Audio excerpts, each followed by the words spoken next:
Quel type de chaussures de trail choisir? La question peut sembler complexe, mais la réponse, elle est très simple. En fait, sur le marché, il y a une diversité de chaussures de trail parce qu'il y a une diversité de surfaces et de distances auxquelles le coureur peut être confronté. Et donc, en fonction de la distance, trail court, moyenne distance, ultra, en fonction de la surface, terrain sec, minéral, poussiéreux, sableux, boueux, voire neigeux, eh bien, tu vas choisir le modèle le plus adapté.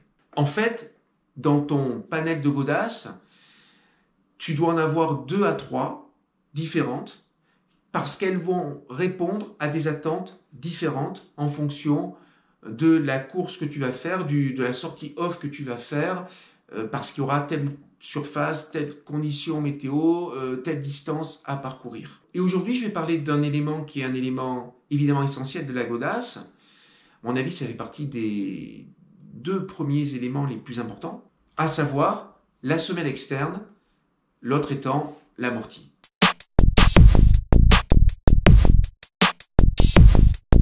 Accroche et adhérence, rappel.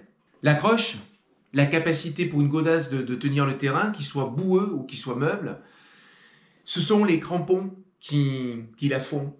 Leur taille, leur nombre, leur forme, leur espacement, forme et espacement qui permettent de mieux tenir sur de la boue, mais aussi de mieux l'évacuer. L'accroche, c'est aussi l'attraction. Ah, tracte bien celle-là. J'ai mal. Tracte aussi, tracte pas mal. Moins bien, mais tracte quand même. Bon, sont neuves.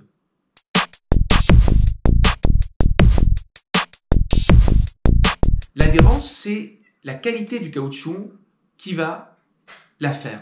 Et la semelle externe, elle est fabriquée dans des caoutchoucs. Alors, je vais citer le plus célèbre, c'est la Vibram.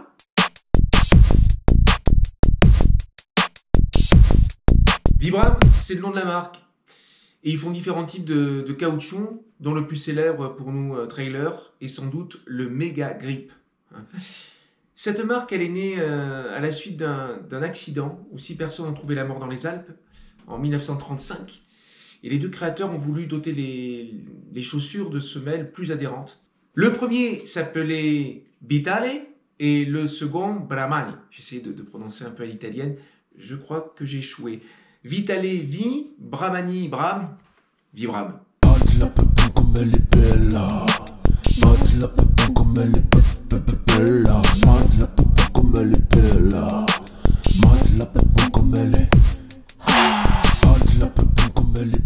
Cela dit, il suffit que le terrain soit mouillé ou boueux pour que ton adhérence ne fonctionne plus. Je dis souvent une pierre, même sur du plat, une pierre trempée avec un peu de mousse parce que tu es sur une partie nord, bon, eh bien, il y a cette mousse qui a pris un peu d'eau et elle devient glissante. Tu n'arrives pas toujours avec le pied qui pose comme ça, tu peux avoir le pied qui pose comme ça. Et en posant comme ça, eh bien, tu vas glisser sur cette pellicule de mousse. Et sur un terrain boueux, évidemment, ou sur de l'herbe mouillée, évidemment, d'autant plus si ce terrain boueux, ou cette herbe mouillée, ou ces rochers mouillés, ou ce morceau de bois mouillé se trouve dans un endroit pentu, eh bien, ton adhérence va plus te servir à grand-chose. Alors, il y a les crampons. Voilà. Les crampons, 5 mm en général, 3 mm, 5 mm, ça dépend un peu des modèles. Et ces crampons, leur fonction, c'est vraiment l'accroche, au sens premier du terme. Ils permettent d'accrocher, de mordre le terrain. Alors, si le sol est poussiéreux, ça marche très bien. Si c'est un sous-bois avec de l'humus un peu souple, ça marche très bien. Si c'est une pellicule de boue modeste ou de la boue qui a commencé à sécher, ça marche très bien. Et après, si c'est une grosse pellicule de boue, Si c'est du bois, un morceau de bois trempé, bon, ça marche nettement moins bien, voire pas. Parce qu'au bout d'un moment, si je prends le cas de la boue, et sur ce modèle-là d'ailleurs, hein, la boue, elle va rentrer dans les trous là, de la semelle, là, vous voyez, c'est assez profond. Elle va se caler, elle va former une pellicule, elle va recouvrir petit à petit les crampons. Vos crampons, il y aura plus 5 mm, hein, de toute façon. Et bien, ça va plus marcher, ça va plus fonctionner.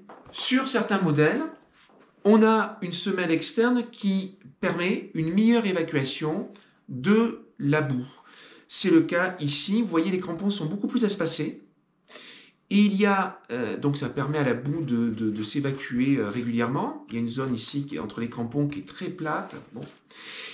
Et sur ce modèle, vous avez aussi un système là sous le talon qui permet d'évacuer plus facilement la boue. Je ne dis pas que c'est super efficace, je n'ai pas assez de recul. Mais bref, ça signifie que sur ce modèle-là, on a pris en considération ce type de sol boueux auquel le trailer est souvent confronté.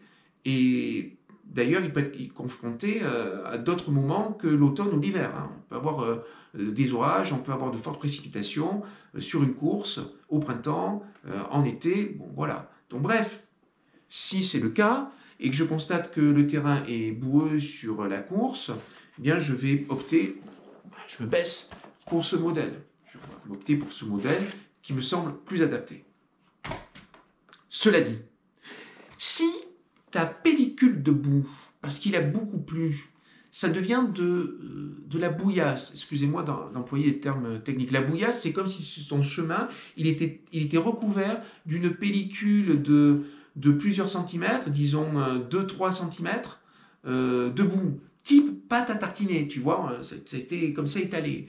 Hein, ou on pourrait même dire du beurre, ça a été étalé. Donc là, ton crampon, ben, il n'est plus du tout en contact avec la partie ferme du sol. Il reste sur la partie superficielle et ça glisse. Sur le plat, c'est une chose. Dans les pentes, c'est une autre histoire.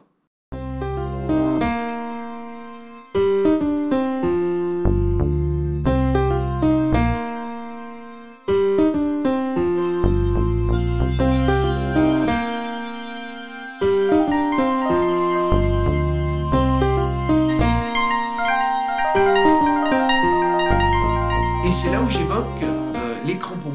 Alors on peut penser que le crampon c'est fait uniquement pour la neige et la glace. Et c'est vrai, d'abord, le crampon c'est pensé pour la neige et la glace. Alors attention, je ne parle pas de crampons d'alpinisme. Je ne parle pas de ça. Hein. Je parle de crampons de marche, parce que, non pas que cela n'est pas combinable, bien que les règles de l'alpinisme l'interdisent, mais si tu dois passer de très longs névés, etc., comme c'était le cas pour moi sur le Gervin, j'ai opté pour cette solution. Donc, j'étais plus en mode trail, j'étais en mode trail plus, je le dis chaque fois, mais c'est vrai. Et j'ai mis la tennis dessus. La tennis ou le tennis? Enfin, la chaussure dessus, la pompe de trail dessus, et ça a super bien fonctionné. J'étais content. Pour une course d'alpinisme, je ne pars pas de toute manière avec des chaussures de trail, je pars avec des chaussures d'alpinisme. Je ne vous les montre pas. Ça n'a rien à voir, bien sûr. Mais le caoutchouc, c'est de la vibram aussi. Hein. Je dis ça en passant. Non, je parle pour le trail de crampons de marche. Alors, vous avez deux grosses catégories, en fait. Vous avez ce qu'on appelle les chaînes. Alors, c'est un autre nom, le nom de la marque. Je vous montre ce que c'est. Donc, les chaînes, c'est ça. Un peu comme pour des pneus. Donc vous mettez des chaînes, alors ça pour le coup, ça sert à rien pour la boue. Hein. Ça sert à rien pour la boue. Ça c'est pour courir sur une surface plate ou avec un dévers vraiment minime, comme ça on va dire. Et ça vous permet de progresser avec une bien meilleure accroche, surface neige dure ou partie glacée, parce qu'en neige molle, évidemment, en neige molle, de toute façon en neige molle... si la neige est molle, tu t'enfonces dedans, quoi. Donc, ça ne sert plus à rien aussi, quoi, en neige molle. Mais ça, c'est vrai pour quasiment tous les crampons, quoi. sauf peut-être ce que je vous montrais tout à l'heure, parce qu'ils ont tellement des pointes profondes, etc., que tu peux aller chercher loin. Là encore, sous la surface de la première partie de la neige qui est molle, tu peux aller chercher plus bas et trouver une belle accroche. Bon bref, ça c'est bien pour faire la Saint-Élion par exemple. Hein, pour faire la Saint-Élion, c'est bien. Pour ma part, je crois que je les avais pris pour la Saint-Élion, mais je ne les ai pas sortis, parce que oui, ça patinait un peu, mais c'était gérable. Mais il y a certaines années sur la Saint-Élion où il y a des petites pentes ou des petites portions de pentes où c'est bien utile. Enfin, j'imagine, parce que j'ai fait qu'une fois la Saint-Élion, c'était sous la neige, et c'était plutôt neige que glace. Ces chaînes qu'on vient de voir n'ont aucun intérêt pour des chemins fortement boueux, surtout en pente ou des pentes herbeuses. Mais il y a ces autres crampons de marche. Alors il y a différents modèles, hein, je ne dis pas que celui-là est le meilleur. Alors ces crampons de marche, eux, vous pouvez les mettre sur la Saint-Élion aussi, hein, parce que vous aurez d'ailleurs une bien meilleure accroche qu'avec des chaînes. Et d'ailleurs, avant d'aller plus loin, achetez ça. N'achetez même pas les chaînes. Bon, il y a une raison pour prendre les chaînes, hein, je la connais, je vais vous la dire. C'est beaucoup plus léger. Là, on est déjà sur de mémoire, hein, on est sur du 500 grammes hein, dans le sac, avec ça. Donc, ça fait déjà un poids et ça prend de la place. Je vous montrerai tout à l'heure la boîte, c'est déjà une belle dimension. Alors, qu'est-ce qu'il en est de ces crampons? Bon, déjà, on voit bien qu'on a ici, sur ce modèle en tout cas, des crampons avec une taille honorable. Ça va pour les plus petits de 5 mm, les moyens ils sont à 1 cm et ceux de devant sont à 17 mm. Eux, ils ont une autre particularité en plus, c'est qu'ils sont articulés sur l'avant du pied. Ils sont articulés, une chaussure de trail c'est souple, et contrairement à une chaussure d'alpi, et du coup tu creuses, hein, tu creuses quand tu marches sur la pointe de ta chaussure, et là ça accompagne. Moi j'ai choisi ces crampons un peu pour ça aussi, parce que je trouvais que c'était un plus. Alors ces crampons, ils vont être utiles sur de la neige dure, pas en forte pente. Si tu es en forte pente avec ça, en neige dure, moi j'ai jamais essayé, j'essaierai jamais.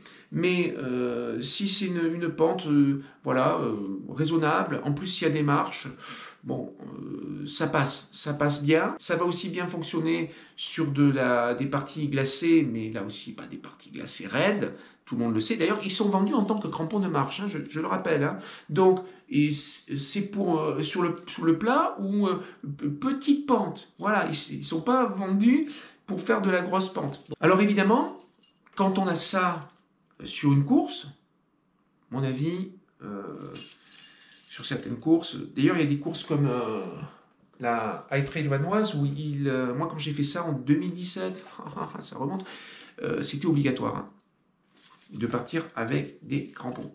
Donc, sur certaines courses, c'est vraiment un plus. Combien de temps allons-nous mettre pour enfiler un crampon sur une paire de Hone?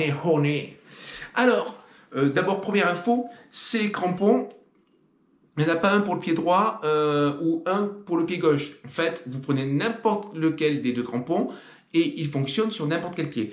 Première chose, quand vous les sortez, vous faites attention à ce qu'ils soient bien dégagés. Que vous n'ayez pas un truc comme ça, regardez. Hop, ça c'est rigolo ça. Hein, voilà, vous avez vu? Voilà, la pointe, elle va dans la chaîne. Et si tu n'as pas fait attention, tu vas enfiler le truc comme ça. Et c'est pas du tout conseillé. Donc voilà, c'est bien dégagé. J'attrape l'avant de mon crampon. Ici, il y a la languette arrière. Je prends l'avant du crampon et j'insère la godasse. Attention. Spectacle. Je le mets dans l'axe. Alors évidemment, si je pouvais prendre appui par terre, ça serait mieux. Je vais chercher la languette arrière. Je tire comme un bourrin. Voilà, et je le place. Alors, c'est pas fini là. C'est pas fini parce que, regardez, c'est pas forcément bien, ils sont pas forcément bien alignés, bien ajustés. Je vais les ajuster. Je les ajuste, hein, vidéo réalisée sans trucage. Ajustage, ok. Là, je décale sur le crampon avant parce que je veux que ça soit bien rangé. Voilà. Et là, je suis assez content. Ils sont bien ajustés. Oh, quel travail merveilleux. Je prends le scratch. Je tire comme ceci. peu bourrin, je ferme le crampon. Voilà, le système est fermé, je ne peux pas perdre le crampon. Putain, je suis souple. Je suis souple, c'est incroyable et ridicule. Souple et ridicule. Et ça y est, c'est fait. Combien de temps j'ai mis pour le faire, je ne sais pas. Il faudra retrancher aussi tous les petits commentaires et j'ai montré à l'image, ajusté, etc. Mais à mon avis, ça va relativement vite. Donc, tu peux te dire, oh là là, il faut que je mette des crampons, je les sorte du sac, je vais les enfiler, tout ça, je vais perdre 4 minutes, 5 minutes, j'ai la flemme, je suis fatigué. Tout ça pour passer une petite pente enneigée de 100 mètres, qui est pentue comme ça. Oui, ok, mais c'est un mauvais calcul, parce qu'une fois que tu as mis les crampons, non seulement ton accroche dans la pente, elle va être plus efficace, donc tu ne vas pas patiner, tu vas aller plus vite, tu ne vas pas perdre de l'énergie, et surtout, et c'est un peu le sujet de la vidéo, tu seras bien plus en sécurité, parce que tu auras une bien meilleure accroche. Au final, à mon avis, les 4 minutes, tu les récupères. Tu récupères une partie du temps parce que tu vas progresser plus vite, et tu vas aussi peut-être moins stressé, parce qu'une fois que tu es dans la pente et que tu commences à patiner, putain, j'aurais dû mettre des crampons, fais chier, ça patine, oh mince. Voilà. Donc, gain d'énergie qui n'est pas négligeable. Il est clairement spécifié dans la notice qui accompagne ces crampons de marche qui ne peuvent pas être utilisés dans des pentes raides, qu'elles soient en neige ou en boue. Ce n'est pas comparable, vu la taille des crampons, vu leur faible agressivité, c'est pas comparable avec des crampons d'alpi. Si la pente est raide, avec une neige très transformée, si la pente est raide et qu'elle est boueuse ou très humide, avec de l'herbe très humide, bon, bien qu'est-ce qui va se passer? Tu tiendras peut-être un peu mieux, mais pas tellement. Tu risques de perdre l'accroche et de glisser. Je les enlève. Oh, j'ai fait du bon travail. Ça m'énerve de les enlever si vite. Voilà. Tu vois comme c'est bien mis là la partie. Tac, tac, tac. Là, et je retire. Voilà. Et là, je les mets dans le sac et c'est terminé. Alors, qu'est-ce que ça prend comme place? Parce qu'on a parlé du poids. On a dit que le poids, c'était lourd. Je crois que là, on est sur 500 grammes. Voilà la boîte. Ça prend de la place dans le sac de trail. Hein. Bon, après, les pointes des crampons ne sont pas agressives. C'est pas les crampons d'Alpi. Ça va pas percer ton sac. Tu peux les ranger comme ça dans ton sac, hein, si c'est bien rangé. Tu mets un coup de scratch par-dessus, là. Voilà, je scratch comme ça. Je les mets dans le sac. Et puis, bon, ou dans un sac. Dans un sac que je mets dans le sac. Pour protéger un peu le sac, on ne sait jamais. Et puis voilà, c'est fini. Hop, c'est rangé. Eh bien, très chers téléspectateurs de la chaîne Royale Bâtard, il ne me reste plus qu'à prendre congé de vous, avec regret, certes. Oh oui, c'est sincère. Et je vous dis à bientôt. Banzai!